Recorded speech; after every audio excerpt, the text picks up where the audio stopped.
Missiles targeting Tel Aviv on Tuesday night starkly indicate that the long-anticipated regional conflict in the Middle East has now erupted.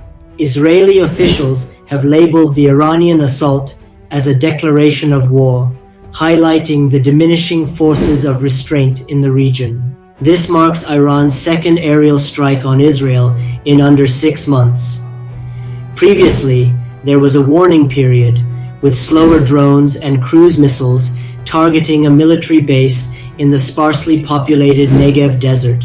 In contrast, this time ballistic missiles struck within 12 minutes, targeting densely populated urban areas. Israeli officials are now calling this assault an Iranian declaration of war, according to local media. Although there were no casualties from the recent attack, the targeting of cities will significantly influence Israel's response. Following Iran's April strike, Israel's retaliation was mostly symbolic, hitting only an air defense post at a military base near Isfahan. Given the clear threat to Israeli citizens on Tuesday night, Prime Minister Benjamin Netanyahu is likely to respond with a much more extensive approach.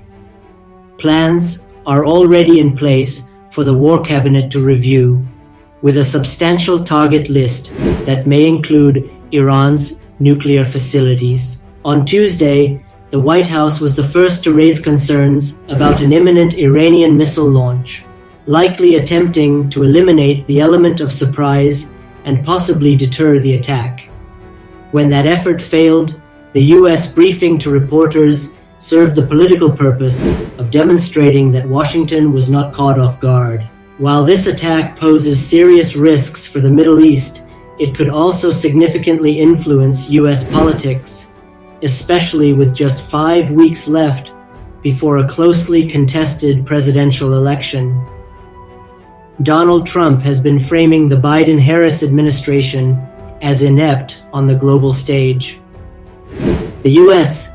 has struggled for months to secure a hostages for peace agreement in Gaza, and its recent attempts with France to negotiate a ceasefire in Lebanon during last week's UN General Assembly were also unsuccessful. Israel responded on Friday, shortly after Netanyahu's speech at the UN, with an airstrike that killed Hezbollah leader Hassan Nasrallah, a key ally of Iran in the region. The Islamic Revolutionary Guard Corps, IRGC, later claimed that Tuesday night's missile attack was retaliation for Nasrallah's death and the assassination of Hamas leader Ismail Haniyeh in Tehran at the end of July. Since the Gaza conflict began on October 7th last year, Biden officials have touted their role in preventing the escalation into a regional war, but that assertion now seems less credible. Following Iran's missile attack on Israel in April, the Biden administration encouraged restraint from Israel, leveraging U.S. air defense support to persuade Netanyahu to accept the success of intercepting nearly all incoming missiles. However, this time the U.S. reportedly indicated to Tehran that it would not act as a restraining force if another attack occurred. The diminishing forces of restraint in the Middle East are becoming increasingly apparent. Politically, the Biden administration cannot afford to appear to be limiting Israel's response to Iranian aggression against its cities. Meanwhile, the Iranian regime, particularly the IRGC, is under pressure to demonstrate its strength to regional allies and proxies like Hezbollah and the Houthis, asserting itself as a significant regional power leading the axis of resistance. Netanyahu now has more freedom to act.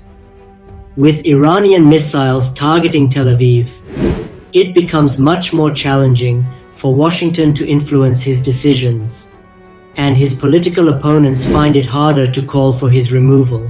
Currently, Netanyahu is closer to achieving his long-term goal, drawing the U.S. into a conflict with Iran to dismantle its nuclear program, which is nearing weaponization following the collapse of the 2015 JCPOA agreement that had previously limited it. Recent reports indicate that while Iran's missile strike caused minimal injuries, it highlights a troubling future.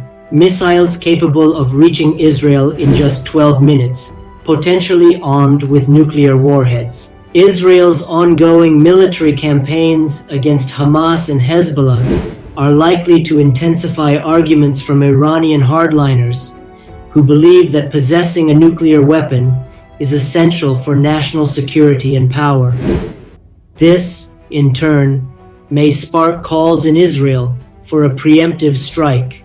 The current US president, viewed as a lame duck, has been increasingly sidelined by America's closest ally in the region, adding to the potential for escalation. Within the US defense establishment, voices advocating for preemptive action against Iran's nuclear program are likely to grow louder, aiming to sway a president committed to defending Israel from Iranian threats. While Biden's administration has generally been cautious about military actions abroad, Kamala Harris is expected to maintain a similar approach, lacking a strong sentimental attachment to Israel.